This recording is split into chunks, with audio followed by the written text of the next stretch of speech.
السلام عليكم ورحمة الله وبركاته. بسم الله الرحمن الرحيم.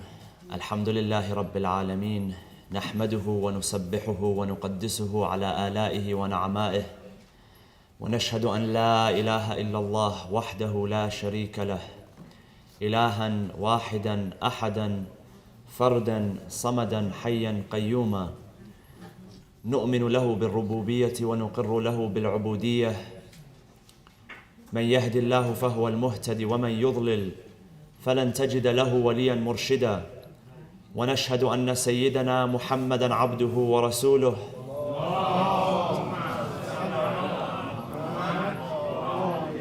أرسله بالهدى ودين الحق ليظهره على الدين كله. اللهم صل وسلم وزد وبارك وترحم على محمد وآل محمد كما صليت وسلمت وباركت وترحمت على إبراهيم وآل إبراهيم في العالمين إنك حميد مجيد. وصل اللهم وسلم على أوصيائه وخلفائه وعترته وأهل بيته.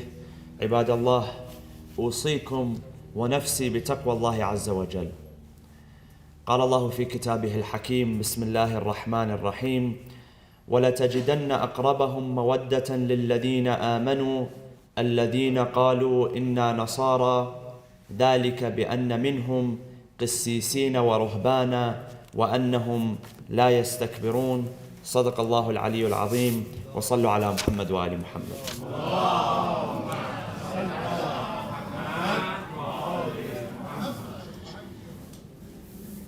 If you were to inform the common layman today, Muslim or Christian, that had it not been for the support of early Christians, the message of Islam would have been at risk of extinction and eradication. This is a fact in early Islamic history which took place, which we today do not hide. Rather, we are proud of this fact. It is the fact that early Muslims, out of fear for their life and out of fear for their property and their well-being, they were commanded by Allah subhanahu wa ta'ala, a few Muslims, to migrate from the city of Mecca, which was at the time overrun by pagan Arabs, to Abyssinia, present-day Ethiopia, where a good Christian king provided them with refuge. And this is why the early Christians in the Quran are praised. In chapter number 5, verse 82, Allah subhanahu wa ta'ala says about them, وَلَتَجِدَنَّ أَقْرَبَهُمْ مَوَدَّةً لِلَّذِينَ آمَنُوا. You will find the closest in friendship and amity to the believers, meaning to the Muslims, الَّذِينَ قَالُوا إِنَّا نَصَارَى. Those who say we are Christians. Those who say we are Christians are closest to the believers.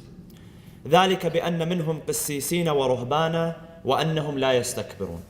That is because among them are monks, priests, people who are scholarly, people who are knowledgeable. وَأَنَّهُمْ لَا يَسْتَكْبِرُونَ. They are not bigoted when it comes to the message of Islam. Certainly the king welcomed the message of Islam with open arms, the Ethiopian king who gave the Muslims refuge. Now this represents a very crucial point in Muslim-Christian relations.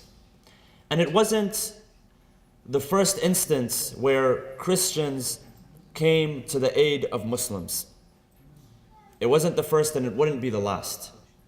This affinity, this friendship was naturally reciprocated by later Muslims in the form of covenants, pacts, peace treaties between Muslim leaders and their Christian subjects.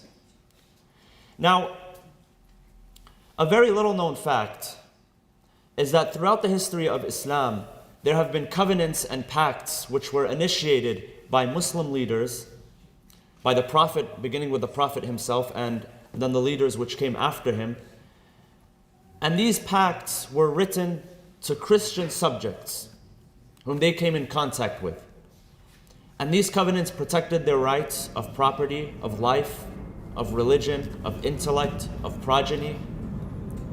And these pacts came to be known as the covenants of the Prophet Muhammad with the Christians of the world. There's an entire book which was published last year by a Canadian Muslim scholar named The Covenants of the Prophet Muhammad with the Christians of the world.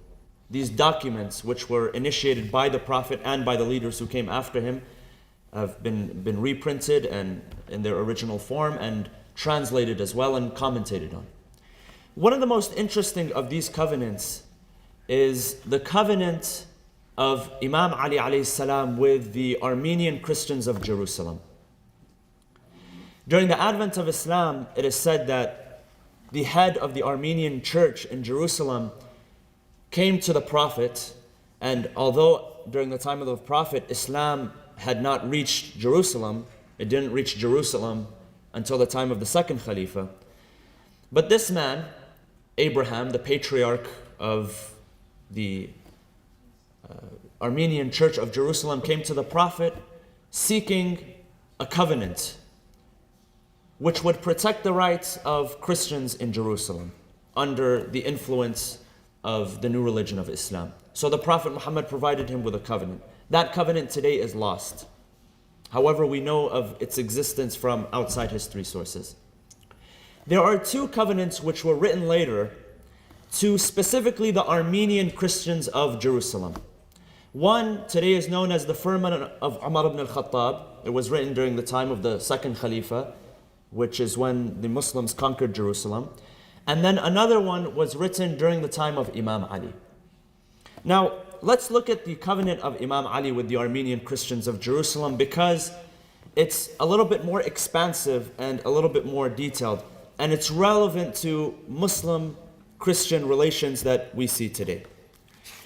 One of the first sentences, or one of the first clauses which Imam Ali alayhi salam writes to these Christians, the Armenian Christians, and this was written during the last year of his Khilafah. It was written during the year 40 after Hijrah, and Imam Ali alayhi salam was assassinated in the same year. And if you know anything about Islamic history, you know that there was a lot going on at that time. A lot of internal strife, a lot of turmoil. So Imam Ali alayhi salam speaks about that in this covenant. One of the first clauses that we find in this sentence, in this covenant, Imam Ali alayhi salam says the following. Before he speaks about the rights of the Armenian Christians, before he speaks about their responsibilities, he is introducing the pact, the idea of the covenant. Why I am writing this covenant, for what reason? Number one, he says that so that Islam will prevail, Christianity shall continue. So he's reassuring them that as long as Islam exists, Christianity is going to continue. Meaning what? Meaning that Islam does not seek the eradication of Christianity or any other religion for that matter. And if you look at history, people will tell you, well, Islam was spread by the sword. Islam was not spread by the sword. What was spread by the sword was the political domain of Islam. Meaning that there were Christian subjects who lived under Islamic governments for not only decades but centuries. If you look at Islamic history today, and if you look at the Islamic conquests, the places which were conquered by the Muslims in the early days of Islam. When you look at Iraq, the Levant area, which is Asham, which today comprises of Syria and parts of Lebanon and Palestine and Jordan, Egypt, some parts of Iran, Armenia, Central Asia, there were majority Christian populations living in these areas. And if you look at history, you will find that these areas remained Christian for decades and for centuries. Meaning that when the Muslims arrived, they didn't force people to convert to Islam. Of course, this is besides a few isolated incidents. There were isolated incidents where sometimes populations were forced to accept Islam. But if you look at it in this way, that there is no single parallel if you compare to other religions. If you look at how Charlemagne, for instance, forced the German tribes to accept Christianity, there's no single parallel to that in Islam. So Islam does not seek the destruction of Christianity. Imam Ali alayhi salam says that so long as Islam will prevail, Christianity shall continue. And even when you look at the idea of Islamic and Christian eschatology, the belief in the end of times, we find that towards the end of time, where the earth will be filled with injustice, there will be a savior, a Masih. Who is that Masih? Isa ibn Maryam. The term Masih, Messiah, even in Islam, is reserved for Jesus. Imam Mahdi alayhi salam, Ajjalallah ta'ala farajahu sharif, will also accompany the Prophet Isa, Jesus. May the peace and blessings of God be upon him in this mission. He will lead him into this mission. So it is important that there are devout followers of Christ, of Jesus Christ, and there are devout followers of Islam in order to achieve the goal which Allah subhanahu wa ta'ala has desired for us. This is one sentence. This is one clause. In another clause, Imam Ali alayhi salam says that violating this covenant is a transgression of divine ordinance. So the Imam here is saying that this covenant that I am writing with these Christians, violating it is a transgression of divine ordinance, meaning that this comes from Allah. It's not a covenant which Imam Ali alayhi salam is writing for personal benefit. It's not out of diplomacy. It's not out of taqiyya, out of fear. Here he is saying that this is the will of God. The will of God is that we make peace between us and yourselves. In another clause he says, there shall be perpetual peace between Muslims and Christians. For as long as we live side by side, there shall be perpetual meaning that it is not discontinued, it shall be continued. In another part he says, all of this is true as long as Armenians shall take no part in opposing my government. As long as they remain loyal, they don't have to convert to Islam. But as long as they do not fight against the Muslims, then they shall be protected. Here, loyalty is not necessarily to a brother. Loyalty is not necessarily to a tribe. Loyalty is not necessarily even to religion. Sometimes you will find people of your own tribe or your own brother, or sometimes within your own faith, they are more disloyal to you than what we consider a disbeliever, a Christian or a Jew who is loyal to you and who has your back and who looks after your interests. And this is why Allah subhanahu wa ta'ala says in the Quran, He says that you will not find those who believe in Allah subhanahu wa ta'ala and believe in the hereafter, meaning those people who have solid faith, the Muslims who have solid faith. You will not find them loving those who fight against God, even if they are their brethren, even if they are their fathers, even if they are their sons, even if they are people from their own tribe. So the Imam is saying that as long as they do not fight against us on account of our religion, we will protect them. And this is what the Quran says. Again, the Quran says that Bismillah ar-Rahman ar-Rahim, La yanhaakum Allah, that Allah subhanahu wa ta'ala does not forbid you. La yanhaakum Allahu anil ladina lam yuqatilukum fid din wa lam yukhrijukum min diyarikum an tawadduhum wa tuqsitu ilayhim. Inna Allah yuhibbul muqsitin. An tabarruhum wa tuqsitu ilayhim. Inna Allah yuhibbul muqsitin.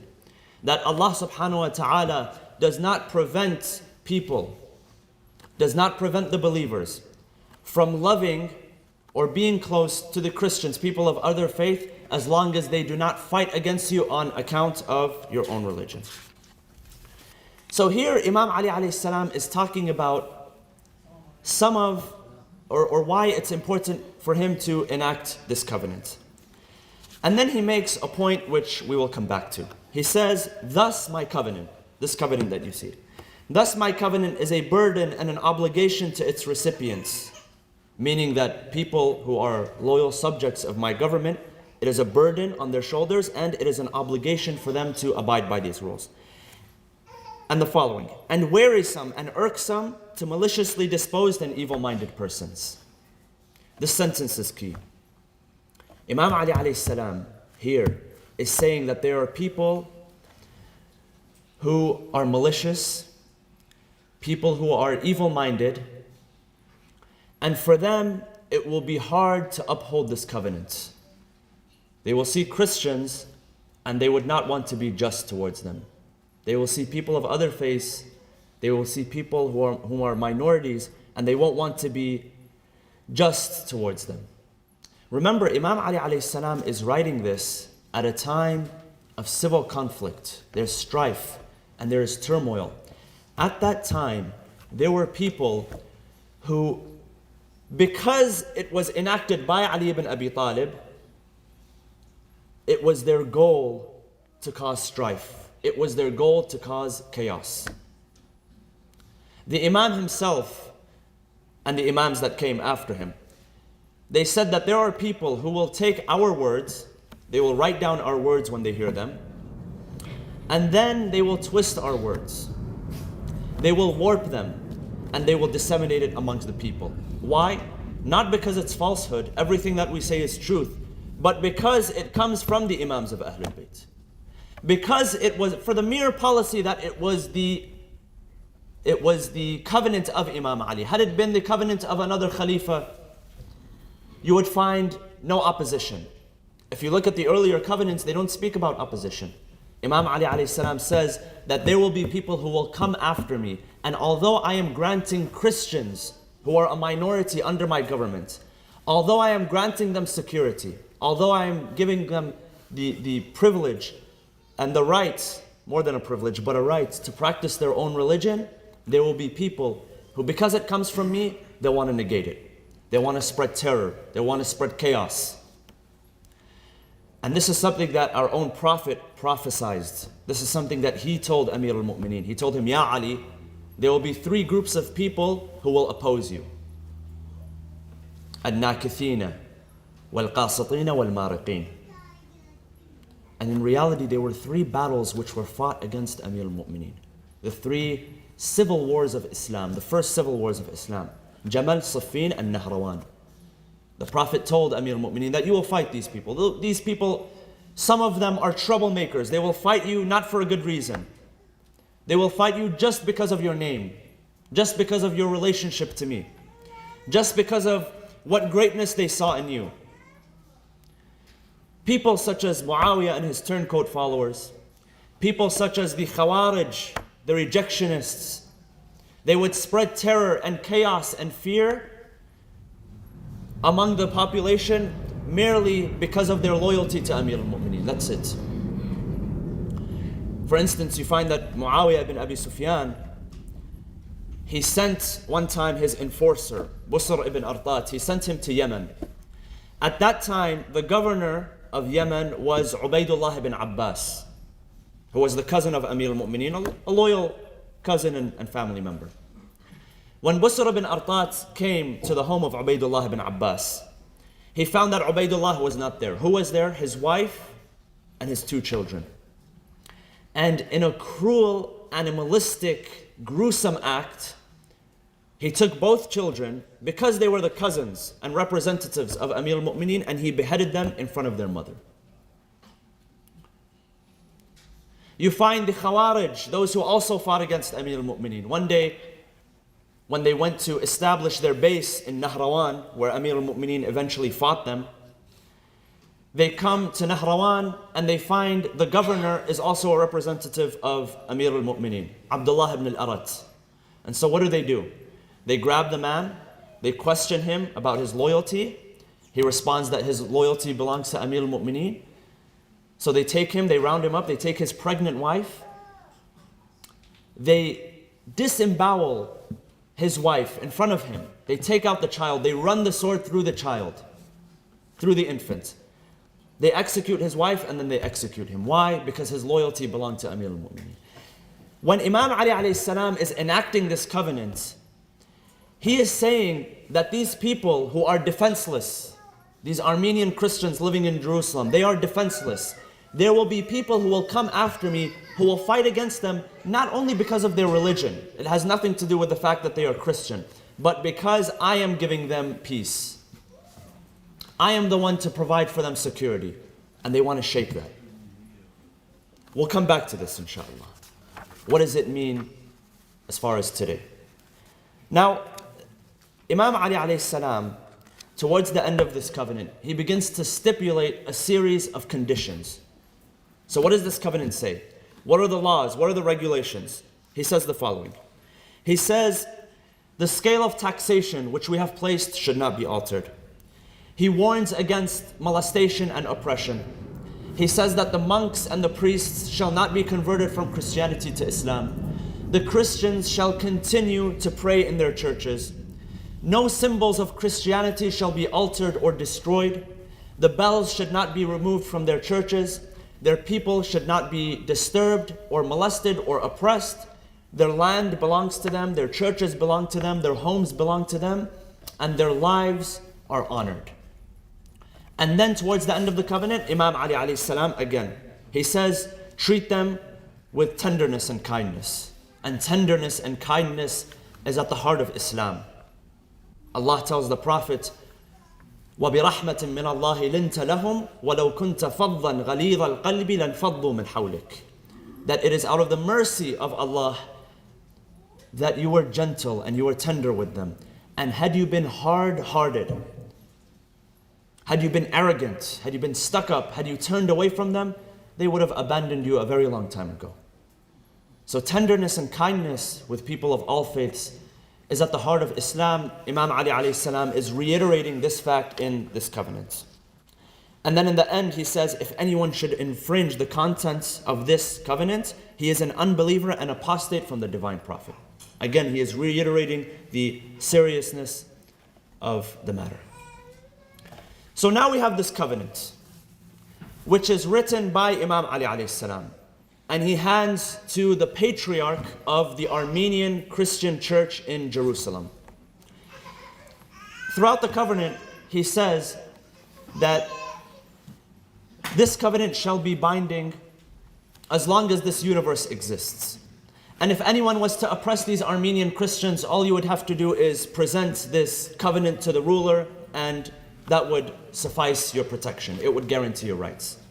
Now, this wasn't the last covenant to be written with the Christians. Certainly not the Armenian Christians of Jerusalem. There were many which came later. However, when you dissect the covenants word for word, sentence by sentence, you come to realize the message of Islam, a message of harmony, a message of peace, and a message of security. Now today, Islam, or the image of Islam, is overshadowed by images of purported terror, Islamic terror against minorities, especially Christian minorities. It is overshadowed by violence and misogyny. Rarely do you find covenants like these being presented to the public. A Christian scholar once commentated on one of these pacts which were written. He says the following, and I will quote him word for word.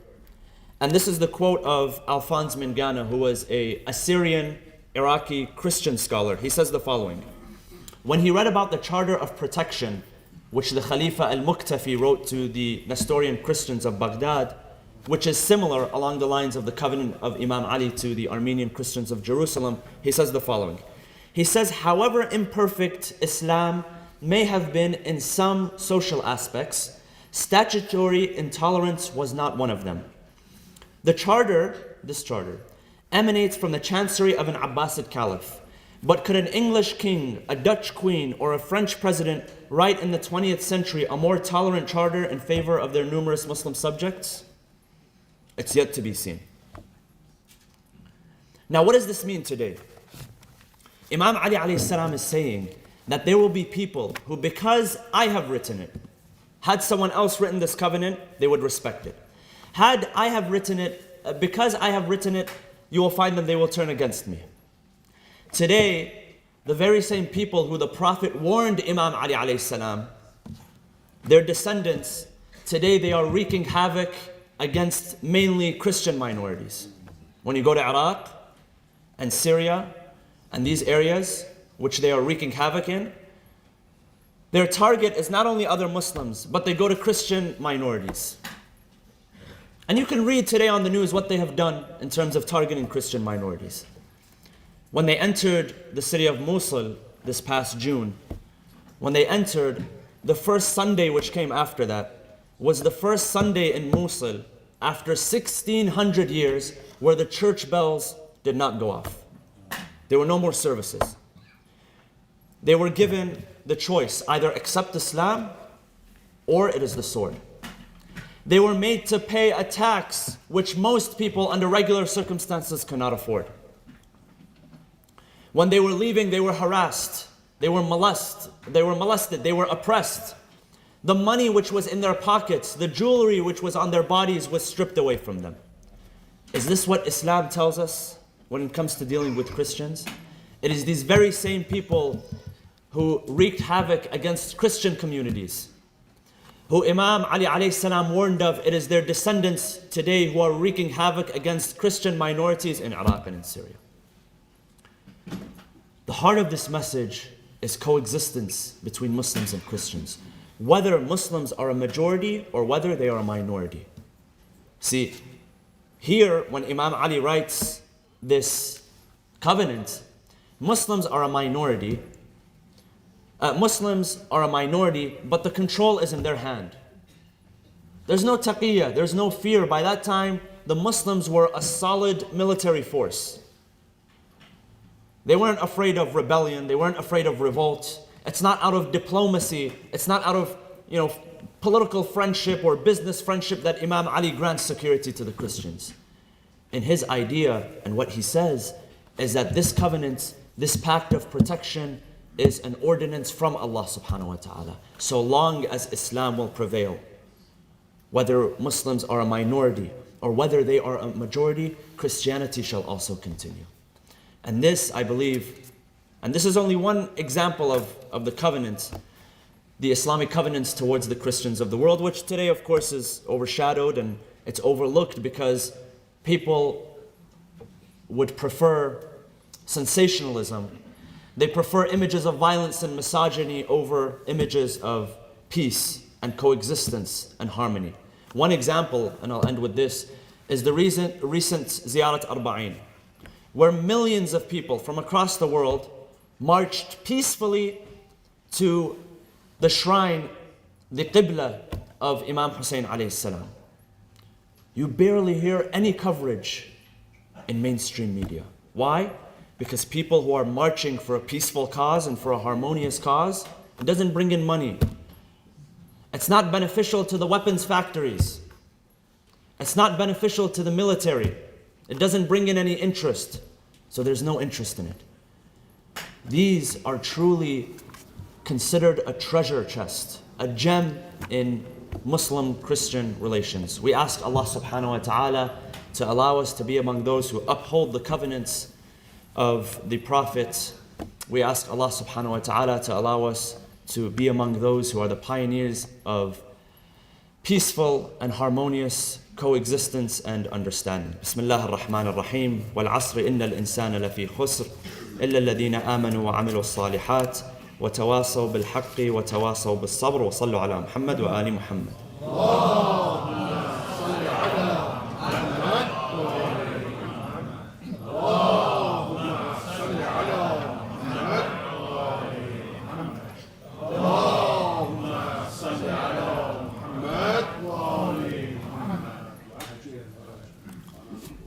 بسم الله الرحمن الرحيم الحمد لله رب العالمين نحمده ونسبحه ونقدسه على آلائه ونعمائه ونشهد أن لا إله إلا الله وحده لا شريك له ونشهد أن سيدنا محمدا عبده ورسوله أرسله بالهدى ودين الحق ليظهره على الدين كله اللهم صل وسلم وزد وبارك وترحم على محمد وآل محمد كما صليت وسلمت وباركت وترحمت على إبراهيم وآل إبراهيم في العالمين إنك حميد مجيد وصل اللهم وسلم على أوصيائه وخلفائه علي أمير المؤمنين وقائد الغر المحجلين وعلى البضعة الطاهرة فاطمة الزهراء سيدة نساء العالمين وعلى سبطي نبي الرحمة وسيدي شباب أهل الجنة الحسن والحسين وعلى علي بن الحسين ومحمد بن علي وجعفر بن محمد وموسى بن جعفر وعلي بن موسى ومحمد بن علي وعلي بن محمد والحسن بن علي والخلف الهادي المهدي عجل الله تعالى فرجه وسهل مخرجه وجعلنا من أنصاره وأعوانه. عباد الله، أوصيكم ونفسي بتقوى الله عز وجل.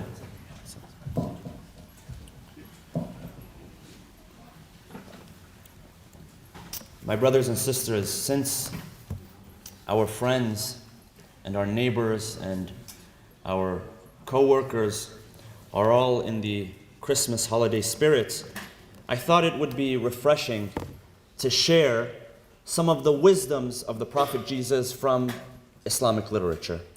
And there are a few beautiful hadith which I'd like to share with you. The reason I've picked these hadith is because usually, especially in the United States of America, for the most part, and this isn't a general statement, but living in the United States of America, Christian majority country, you find that unfortunately the celebration of the life of Jesus Christ has been overshadowed with materialism and consumerism. And this is very ironic. I mean, had it been, for instance, celebrating the birth of the Prophet Dawood or Sulaiman, who were kings maybe, this would be relevant. But when it comes to the Prophet Jesus, Isa alayhi salam, it's very ironic because he was the most humble, he was the most unmaterialistic of the prophets. And just to share with you some of his wisdoms concerning this world and what he had to say about this world. There's one hadith, one narration that says the following, that a man accompanied Jesus, saying to him, I want to be with you, I want to be your companion. So Jesus accepted him. They set forth and they reached the bank of a river where they sat down to eat. And when they sat down to eat, they had 3 loaves of bread. So they shared these loaves. Jesus had 1 loaf of bread, his guest had 1 loaf of bread, and they left 1 loaf of bread untouched. So Jesus gets up and he goes to the bank of the river in order to drink some water. When he comes back, the 3rd loaf isn't there. So he turns to the man. He tells him, who took the loaf? The man says, I don't know. So Jesus does not reply. Jesus set forth once more with the man, and he saw a doe with 2 of her young. He saw a female, what do they call the ghazala? A deer, thank you. He saw a female deer with 2 of her young. So he called one of them. One of them came to him. He slaughtered it, he prepared it as a meal, and they both enjoyed the meal. He roasted it and they both enjoyed it as a meal. After they were done, Jesus turns to this young animal, which they have roasted, and he tells it to get up. And by the grace of Allah, with the permission of Allah, it is resurrected back to life. Once it's resurrected back to life, he turns to the man. He told him, now answer me. Who took the 3rd loaf of bread? Jesus is trying to tell him, Baba, I'm not an ordinary man. I mean, you saw the miracle in front of you by the permission of God. Why are you hiding a small secret from me? So the man says, I don't know who took it. Then the 2 of them came to a body of water in a valley. Jesus took the man by the hand and they walked across the water, on top of the water, as was the miracle of Jesus. And then he said to him, I ask you in the name of him who showed you this miracle, who took the loaf? The man replied, he said, I don't know. Then they came to a waterless desert and they sat down upon the ground. Jesus began to gather some earth and sand and then said, turn to gold by God's leave, by God's permission. So he took some of the dirt in his hand and he ordered it to turn into gold. And it turned into gold. Once it turned into gold, it turned to 3 pieces of gold. He turned to the man and he said, I ask you by the one who created this miracle, who took the 3rd loaf of bread? The man says, I don't know. So he tells him the following. He tells him that there are 3 pieces of gold. Let's split the gold between me and you. We'll split the pieces of gold on the basis of whoever ate more loaves of bread. So if you ate 1 loaf of bread, you will receive 1 piece of gold. So now this man, he realized that there is material benefit. So he says, yes, it was me. I ate the 3rd loaf. So what does Jesus do? Jesus tells him, take all three. I don't want this. This is for you. So the man takes the gold. Two men come upon this man. Jesus leaves him. He says, هَذَا فِرَاقٌ بَيْنِي وَبَيْنَكَ. This is where we part. I have no relationship with you anymore. So two men come upon him in the desert with the gold, and they wanted to rob and kill him. He said to them, he says this, he has a proposal. Let us divide it into 3 portions among us, and send one of you to town to buy us some food to eat. So when one of them was sent off, he said to himself, the guy that's going to get the food, why should I divide the gold with those two? Rather, I shall poison the food and have the gold to myself. I'll come and serve it to them. They'll die. I'll take all the gold for myself. So he went off and he did so. He comes back. Meanwhile, the two who stayed behind said to each other, they're planning as well, we should give him 1/3 of the gold. Instead, let's kill him and we'll take all the gold for ourselves. When he returned, they killed him. Now he's dead. Now they're hungry, robbers, it's very tedious. It's a very tiring job robbing people. So they said, instead of leaving, let's have this feast. So they begin to eat and they die because of the poison.